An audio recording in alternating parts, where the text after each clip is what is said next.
蜜为了报复，竟与恶魔做下交易。可契约履行成功后，他却不愿献出自己的灵魂，设计把我和女儿绑到恶魔大本营，拿我们抵债。看着城堡里成堆的恶魔，我没有害怕，反而一脸欣喜激动。天夜，这不是自己老公的窝点吗？几年前我和他大吵一架，回到了人类世界，没成想却怀了他孩子。我不服输，直到孩子生下来都没联系他。此时，身旁的男人一脸凶狠，看什么看？你要是敢逃跑，我就把你女儿嘎了喂狗。闻言，我心猛地一紧，不敢再到处乱看。女儿在我旁边被五花大绑，眼睛里满是惊恐，她忍不住哇的一声哭了出来。我刚想开口安慰她，眼前男人便不耐烦地往她嘴里塞了臭袜子，又几巴掌抽到女儿脸上，顿时将小孩抽晕过去。不许打我女儿！话音刚落，我就被人一脚踹上了心窝，疼得我两眼一黑，吐出10斤血来，还敢对我狗叫？真以为这是你家？我忍着震得嗡嗡作响的脑子，我和女儿没得罪过你们，冤有头债有主，算我求求你们了，把我放了吧！女儿倒在我的身旁，小小的脸肿成五指山，我向她那边爬过去，但是很快就被人踩住了手。男人冷哼一声，要怪就怪你闺蜜，她把你们的命赔给我们了。听此，我心中满是后悔。我和闺蜜从小一起长大，感情很好，结果她却以请我和女儿吃饭为由，将我们迷晕带到了这里。想到这，我恨意涌上心头。男人却拿着一个器皿接近我，嘴里念念有词。眼见他划开了我的手臂，我心中顿觉不好，拼尽全力将器皿打落在地，放我走！砰的一声碗碎了，男人怒意喷薄而出，竟拿着我的脸死死摁进碎渣里。敬酒不吃吃罚酒，竟然还敢反抗！我呜呜的挣扎，脸上传来尖锐的疼，疼得我指甲在地上抠出道血痕。在以为要被活活疼死的那刻，我被人拎着站了起来。算了，他也活不了多久了，挣扎而死的灵魂可不好吃。另一个男人温声宽慰，我眯着眼大声喘着粗气。紧接着，让我更骇然的事发生了，殴打我的男人头上竟长起了黑色的角和尾巴。灵魂契约以及这一路隐隐约约看到的古堡，顿时让我记忆回笼。这是恶魔齐斯里的老巢。想到这里，我慌乱的心这才稳定下来。我知道你们是恶魔，快点放开我！两个男人对视一眼，突然笑出了声。你知道又怎么样？反正你很快就是一个死人了。他们眼里满是对我的嘲弄，其中一个从口袋里掏出一把锋利的刀，狠狠刺进我的手掌。我尖叫一声，呕出一大口鲜血。男人用手指沾了点血放进口中，陶醉的深吸一口气。见状，我忙道：齐斯里是我男朋友，要是你们再敢打我，他会把你们脑袋拧下来当球踢。齐斯里3个字落下，他们似乎十分诧异，却紧接着甩给我一耳光。你也配提我们老大？我们大嫂早就死了。闻言我一愣，死了？顿时想到是我的不告而别，竟被齐斯里以为是死了。是我还给他生了一个女儿。我急忙想解释，可男人却狞笑着抓住我的头发，陶醉地品尝起我的血液，惊得我浑身颤抖。猛然看到旁边昏睡的女儿，灵机一动，不信你们看，我女儿就是恶魔。两个男人若有所思地对视一眼，跑到女儿身边嗅了嗅她的手臂，紧接着他们顿时脸色大变。我心里一喜，以为得救了。下一刻，他一脚将我踹翻在地上。不过是一个人类和恶魔生的杂种，我们老大怎么会和人类在一起？你竟敢骗我们！我要把你的灵魂分尸成81块。以前我也曾听说过灵魂分尸器，还是齐斯里和我开玩笑时威胁我的。人类的灵魂分为3魂9魄，恶魔能吃的便是这12魂血。原本恶魔进食只需要将食物煮熟，可有的恶魔心性暴虐，会将灵魂残忍分解，那滋味简直恶心至极。我正是因为受不了这点，才和齐斯里吵架。他哄着我说再也不会让恶魔食用人类，如今看来不过都是骗我的。我大力挣扎起来，心中害怕极了。男人即将拿着刀砍在我身上的一瞬间，门被人从外面推开。老大醒了，别发出太大动静。等他看到屋内一片狼藉，眉头一皱，连个人类都处理不好。熟悉的声音让我呜咽一声，我认出这是跟在齐斯里身旁的副手，也许他能认出我。想到这里，我抬起头，试图用手去抓他的裤脚，还没触碰到，就被身后2个男人抓了起来。情急之下，我飞快说：裴顺，我是你嫂子啊！听此，裴顺一愣，紧接着面色一沉，他上前几步，这女的是从哪抓来的？2个男人见状，顿时掐住我的脖子，一脸惶恐。这是我们刚抓的奸细，这都是他为了活命编造出来的。再说了，大嫂不是几年前就死了吗？我看这女人不要脸，竟敢冒充我们大嫂，正准备给她教训教训呢。我瞪大双眼，嘴被堵住，出不了声音，手臂下意识朝着裴顺的方向伸去。放开他！裴顺走上前来，手捏住我的下巴，似乎在端详。见此，我心中燃起希望，可惜我脸上早已血肉模糊，于是下一秒就被人狠狠灌在地上。不是大嫂，你们自己处理吧。话音刚落，2个男人就狠狠向我啐了口唾沫。老子就知道你在说谎。还没等我反应过来，右脸猛地一痛，我被扇的脑袋偏向一边，耳朵嗡嗡直响。其中一个男人一脚踹上我的腰眼，我膝盖重重磕在地上，剧痛瞬间袭来，到最后血色浸透了我的衣服。男人狞笑着做事，将我的衣服脱下，让你乖乖去死，不愿意那就被我们玩一玩再死吧。我拿手去挡，下一刻就尖叫出声，我的10个手指被人硬生生折断，剧痛让我浑身抽搐，再没了阻止他们的力气。正当我绝望之时，一道懒洋洋的声音响起：干什么呢？这么吵！这声音我无比熟悉，是齐斯里。只是一句话，立马让屋内的2个男人低眉顺眼的安静下来。我心中顿时涌现希望，齐斯里也在，如果他在，一定可以将我救出来。想到这，我用尽最后力气挣脱2个男人的束缚，向着门外冲了出去，大喊一声：齐斯里！2个男人很快反应过来，用手堵住我的嘴，将我活生生拖进屋子里。砰的一声，大门再度关上。我还想挣扎，舌头传来一阵尖锐的疼，鲜血充满整个口腔。他们竟割断了我的舌头，我差点疼晕过去，嘴里发出呜呜的声音。我怎么听到了女人的声音？齐斯里的声音越来越近，最后似乎停在了这间房门前。两个男人冷沉着脸，竟不顾齐斯里还在，将我的手脚翻折在一块。砰的一声，我感觉全身的骨头都错位了。我想喊，可是喊出来只有低微的气音。他们将我的头摁在地上，扎进刚才的碎片里，血味蔓延，我濒临昏死，干脆趁乱直接重重地把头磕在地上，发出巨大声响。咚的一声，门被人一脚踹开，齐斯里沉着脸走进来，面色不愉。我是不是说过别？他还没说完，两个男人顿时跪坐在地上，低眉顺眼说：老大，是这个女人知道了我们的秘密，我们才迫不得已灭口的。是啊是啊，如果放她离开，还不知道会出什么样的乱子。齐斯里看了他们一眼，眉心皱了起来，他似乎闻到了一种熟悉的味道，指了指我问道：从哪搞来的？闻言我喉咙发出呵呵的声音，不行，他听不见。想到此，我爬到他面前，还没来得及说话，齐斯里就嫌恶地往后退了一步。两个男人反应过来，一巴掌将我扇倒，竟然敢勾引我们老大，也不看看自己几斤几两。裴顺大人刚刚过来，他竟敢冒充大嫂欺骗我们，必须给他一点教训。我不断摇着头，不愿意放弃最后的机会，举着我血肉模糊的手掌，掌心中间有一颗红痣，如果齐斯里看到，一定可以认出我。你敢冒充我的女人，你也配？听此，我怔怔地看着他，没想到他并没认出我，心中如火烧一般疼，让我无力支撑自己的身体，顿时倒了下来。齐斯里抿着唇，十分不悦地走了出去，自己处理，弄快点，别脏了我屋里的地毯。门被关上，屋内顿时一片黑暗。就你还敢碰我们老大？我呸！还敢自诩是大嫂？我们大嫂血脉高贵，可不是你这种低贱的人能攀得上的。打我似乎已经难以让他们解气，他们将目光放在一旁昏睡的女儿身上。我爬着过去，想将女儿护在怀里，结果他们直接将女儿提溜起来，用脚牢牢踩着我的胸口，把我摁在地上。我让你装，先把你女儿弄嘎，再把你也弄嘎。女儿被疼痛击得醒了过来，她惊恐极了，哭着喊道：妈妈，我要妈妈！砰！男人用碎片刮花了她的脸，顿时留下一道血痕，看起来触目惊心。我愤怒极了，却又什么办法都没有，只能眼睁睁看着女儿被虐待。屋内传来几声咔嚓声，角落里竟还站着一个男人，他低着头，似乎在摆弄相机，手机里传来娇俏的女声：亲爱的，把他虐得越惨越好，千万别让他轻易死了。哎呀，照片都发给我看，我最喜欢看谢冉这种高高在上的人被拉入深渊了。男人的面貌我并不熟悉，可这声音我刻进了骨子里。这是我的闺蜜柳如烟，曾经我是做最好的朋友，竟希望我惨死在她面前。男人趁机问道：你想怎么处理？我都可以帮你。柳如烟娇俏一笑，让她女儿被千刀万剐，死了也只能堕入地狱。至于他，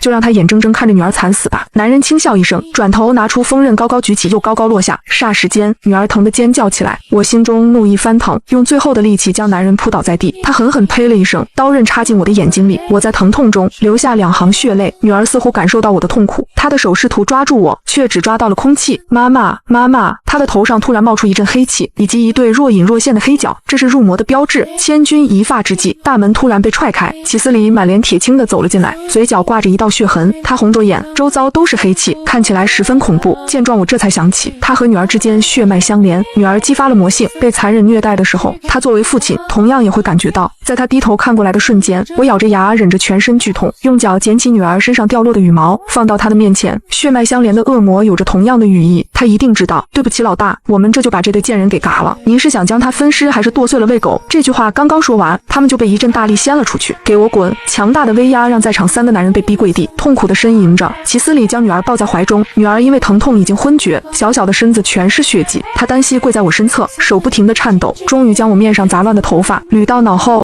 可我脸上早已伤痕累累，他用指腹轻轻拭去我脸颊的污渍，连嗓音都在发颤。冉冉，真的是你吗？他羽翼的温度包裹着我们，将我和女儿护在其中，久违的安全感漫上心头。见他终于认出我，我浑身力气骤然抽离，眼前一黑，便失去了意识。再次睁眼时，女儿换了身崭新的连衣裙，坐在床头，她身上的伤口已然消失，此刻正活泼地晃着小腿。妈妈，你醒了！我撑着坐起身，只觉身体轻盈的不像自己，低头望去，那些狰狞的伤口竟都愈合了。想来是齐斯里趁我昏迷时治好了伤，连我的声音也恢复了清朗。还没等我开口，房门猛地被推开，齐斯里眼中含着泪光，定定望着我。冉冉，你总算醒了。他快步上前，指尖即将触到我时，却猛地缩回。向来清冷的他，竟露出几分局促。你身上的伤，那些人，我会让他们一一偿还。他眼中闪过一丝厉色，抬手轻拍，2个高大的侍从押着2个男人进来，正是那日加害我的人。我眉头微蹙，那日房里该有3个人。齐斯里连忙解释，我为你疗伤时出了些岔子，让他逃去了人类类世界，但你放心，我已派人去追。我轻点下颌算是回应。齐斯里怜惜地抚过我的发，又将女儿揽入怀中，语气温柔的能滴出水来，说出的话却带着刺骨的含义。你自己说，是谁对我女儿动了手？在高等恶魔的威压之下，左边的男人抖如筛糠。老大，是我，但我真的不是故意的。要是知道是小主子，借我胆子也不敢啊。他不停磕着头，额角撞出红痕。求您开恩。他知晓齐斯里铁石心肠，便把求饶的目光投向女儿，可女儿眼神同样冰冷。就是你伤了我和妈妈，凭什么要我原谅你？话音刚落，男人像是承受着极致的痛苦，面容扭曲，牙齿咬得咯咯作响，喉咙里发出压抑的呜咽，最终瘫在地上动弹不得。另一个男人目睹这幕，吓得浑身瘫软。齐斯里冷漠的声音响起：是谁伤了冉冉？见识过方才的景象，没人敢应声。他眼帘微眯，无声念动咒语。另一个男人顿时痛得蜷缩起来，稍缓片刻又舒展身体，在反复的剧痛中挣扎，只能发出痛苦的呻吟。齐斯里挥了挥手，侍从便将两人拖了下去。地上的痕迹很快消散无踪。我攥住齐斯里的手，一字一顿道：柳如烟，剩下那个肯定跟着他跑了。他垂眸望着我，轻轻拍了拍我的手背。我知道，你安心，我定会把他们活着带回来给你讨公道。你不是答应过我，恶魔不会再吞噬人类的灵魂吗？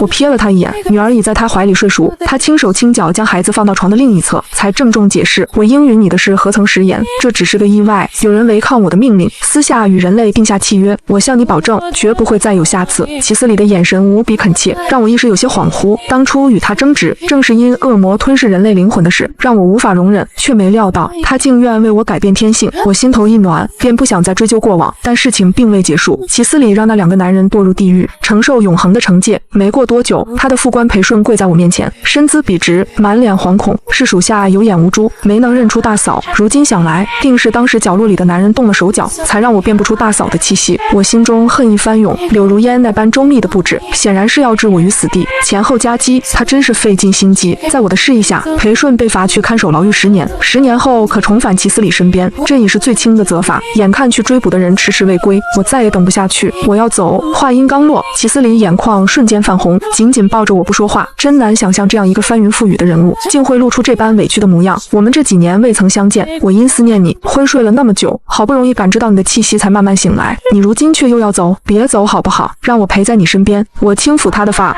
触感柔软，却动摇不了我的决心。这是没有商量的余地。他伤了我们的女儿，我要亲自报仇。找到柳如烟那天，她也是上市公司的女总裁，手握千亿资产，一身华贵装扮。她的助理正是那日拍下我惨状的男人。齐斯里周身萦绕着魔气，我对他摇了摇头。这里是人类世界，别莽撞，不莽撞，我有的是法子让他声名扫地。既然他贪慕钱财，我便让他一点点失去。他即将与那个恶魔成婚，婚礼就在这周。柳如烟财大气粗，将婚礼场地布置得极尽奢华，还请了几十桌宾客共同见证。我随着人群混了进去，见场地中央有块巨大的屏幕，想来是要播放他们的恩爱片段。我唇边泛起笑意，悄悄将视频换成他与旁人的亲密画面。婚礼很快开始，柳如烟身着华丽礼服，那个伤害我的男人也一副人模狗样。10几个摄像头对准现场，正在直播这场耗资10亿的婚礼。柳如烟站在台上，拭去眼角的泪。若没有叶青，便没有我的今日。我愿一生一世爱他。网络上网友们紧盯着直播，纷纷留言祝福。哇，第一次见这么豪华的婚礼，这就是豪门爱情吧？太好磕了，这正是柳如烟想要的。他的公司刚上市，急需这波热度提升市值，婚礼成了他最好的选择。接下来，他要播放与叶青的视频，将婚礼热度推到顶峰。屏幕缓缓亮起，他没有回头，只是含着泪说道：我与叶青能走到今日，是爱神的眷顾，也是他给了我新生。可台下没有掌声，反而响起窃窃私语。柳如烟带着笑意的脸僵住了，紧接着传来不堪入耳的声响，大屏幕上竟播放着他与别人的亲密画面。他惊得瞪大双眼，慌忙想去关掉屏幕，却怎么也关不上。在场所有人，连同网上的网友都看到了这段视频。我天，婚礼现场放这东西，这也能叫真爱？白看这么久，溜了。一时间，柳如烟公司的股票暴跌，宾客的喧哗声压不住，叶青的脸色越来越难看。仪式结束后，两人在后台争执起来，这视频是怎么回事？面对恶魔的威压，柳如烟红了眼眶。我也不知道啊，这视频是伪造的，我没做过这种事。可事情已经发生，看到的人怎会相信他的辩解？我冷笑一声，这才只是开始。柳如烟，你欠我的要一点一点慢慢还。因公司股价暴跌，加上舆论风波，柳如烟之前的合作全部告吹，还要支付高额违约金。他在几家公司间奔走周旋，总算找到脑一线生机，我瞥见他手中的公司资料，指尖微动，资料便出现在了竞品公司桌上。向来顺风顺水的柳如烟再次栽了跟头，他每次想好的方案，最后都会落到别人手里，无论他用什么办法，都无法阻止。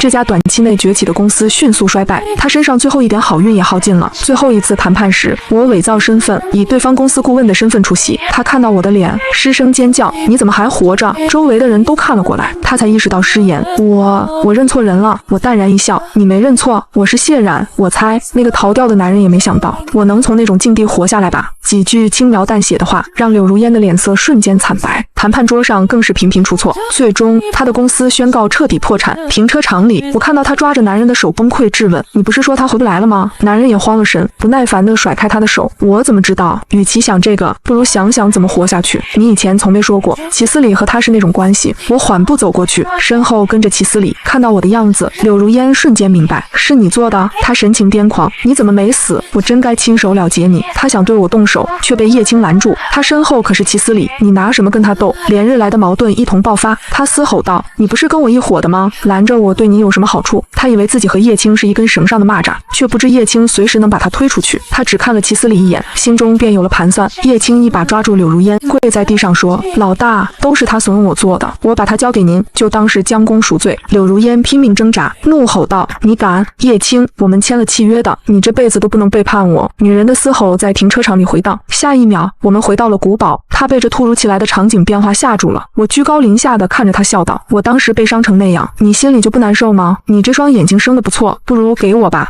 他转身想逃，却被叶青立刻抓了回来。恐惧之下，他不停向我磕头。齐思礼慵懒地开口：“叶青，你来。”叶青握着刀，面对柳如烟的哀求却犹豫了。只要你动手，我可以饶了你，不然你就陪他一起受罚。他的刀尖碰到柳如烟的皮肤，留下一道红痕，血珠慢慢渗了出来。柳如烟不住摇头，泪水滑落。叶青，求你了，我以前是真心爱你的，一直把你当成唯一的爱人。叶青愣了一下，脸色忽然变得冰冷。就在众人以为他要动手时，他却挥刀刺向齐思礼，无疑是以卵击石。他被打倒在地，痛苦地蜷缩着，嘴角溢出鲜血。我看向柳如烟说：“既然这样，不如你来，你解决了他，过去的事我就不再追究。”柳如烟没有丝毫迟疑，抓起刀就向叶青刺去，仿佛用尽了全身力气，一心要置他于死地。刀刺入叶青心脏的瞬间，古堡消失了。我们回到了停车场，光线昏暗，照亮柳如烟惨白的脸。这是怎么回事？两人都一脸茫然。可刀刃已深深扎入，叶青痛得抽搐。这和他预想的完全不同。恶魔本不会死，更不会被人类杀死。可这剧痛让他面目扭曲，感觉自己正被一点点蚕食。他这才明白，是他的灵魂正在慢慢消散。与此同时，警笛声由远及近，我们4个都被带去问话。几天后，一桩惊天大案水落石出，叶青被送医后抢救无效死亡，因为那把刀上涂了毒药，加上他和柳如烟有契约，分了一半力量给他，代价便是能被人类杀死。柳如烟被逮捕，被判入狱50年。案件结果出来后，齐思礼问我，明明可以让他们受更重的惩罚，你为什么不？我摇了摇头，你是恶魔，自然有更狠的手段，但柳如烟是人类，你那样做会有违天道。齐思礼抱着我的手微微颤抖，为了你，违逆天道又何妨？我拍了拍他的被打趣道，我有那么傻吗？等柳如烟出来，只会更痛苦。他这辈子最看重的就是钱和脸面，到那时，他早已形容枯槁，一身病痛。有些人活着比死还难受，何况这50年篱笆生涯，我也会给他准备些小惊喜。他入狱1个月后，我带女儿去探望，才1个月时间，他的头发已大半花白。他情绪激动起来，你到底想怎样？我只是追求自己想要的，有错吗？你出身好，长得好，幸福了大半辈子，替我死又怎么了？女儿也满眼恨意。下一秒，柳如烟突然捂着嘴痛苦地蜷缩起来。啊！她尖叫一声，嘴里吐出2颗牙。你对我做了什么？她痛苦不堪，急忙想叫帽子叔叔。等人过来时，她松了口气。谢然，你这个傻子，等着跟我一起蹲篱笆吧。警察却皱起眉头，因为柳如烟看起来并无异样。怎么会这样？我的牙明明是被他打掉的。我垂下眼帘叹了口气，我哪有力气打你？不信可以看监控，我看你是真的疯了。柳如烟尖叫道，你撒谎，就是你干的。女儿捂着耳朵哭道，妈妈，我不想听了，阿姨一直在骗人，人不能撒谎的。柳如烟气得说不出话，最终被狱警警告了一番。等人走后，我笑着对他说，下个月我再来看你，好好保重身体，这是我给他的惊喜。这次是掉了又长的牙，下次就是别的小麻烦了。他先害我，因果循环，我不怕报应，不让齐思礼出手，只因我的仇要自己报。回到家，齐思礼立刻抱住我，手里拿着叶青瞒着他害人的证据。冉冉，那天的事真的是意外，我一直没查到主谋，现在我向你保证，绝不会再发生这样的事。看着他手中的证据，我心头一软，多年的隔阂烟消云散，女儿已经经能熟练地叫他爸爸了。爸爸，今天有阿姨欺负妈妈，我帮妈妈报仇了。齐斯里摸了摸他的头，满脸自豪。我们的女儿真乖，以后也要保护好妈妈。半年后，齐斯里向我求婚了。为了满足他的心愿，我们办了2场婚礼。在人类世界的那场，我穿上了他亲手设计的礼服，现场除了女儿，只有我们2个人。妈妈，我保证会一直爱你，陪着你，做你最乖最爱的女儿。老婆，我会用一生守护你，再也不让你受一点伤害。我望着眼前的一大一小，眼眶渐渐湿润，这就是我的全世界。婚礼结束后，因为女儿需要上学，需要同龄的朋友，我和齐斯里没有回古堡，而是买了一栋大别墅安了家。一条短信打破了平静的生活，是快递到货的通知。可我最近没买东西，出于好奇，我还是去取了快递。打开信件，上面写了几行字：我诅咒你，诅咒你失去所有爱你的人，诅咒你。但我只看了一半，就没兴趣再看下去，把纸撕碎扔进了垃圾桶。刚好听到齐斯里叫我，冉冉，怎么了？快递里是什么？我不在意地说，没什么，就是些垃圾，已经扔了。他也没多问，把一个苹果塞到我手里，我还以为是给我的礼物呢。我嗤笑一声，是张诅咒信，估计是柳如烟在牢里疯了。齐斯里脸色一沉，仔细检查了快递盒，确认没问题后说，诅咒，有我在，我会给你所有的好运。那些撕碎的纸在他手中化为灰烬。女儿放学蹦蹦跳跳的回来了，爸爸妈妈，我回来啦。齐斯里把她抱起来掂了掂，逗得她哈哈大笑。我也亲了亲女儿，心里满是欢喜。坏人得到了应有的惩罚，我拥有了幸福美满的家庭，迎来了完美的结局。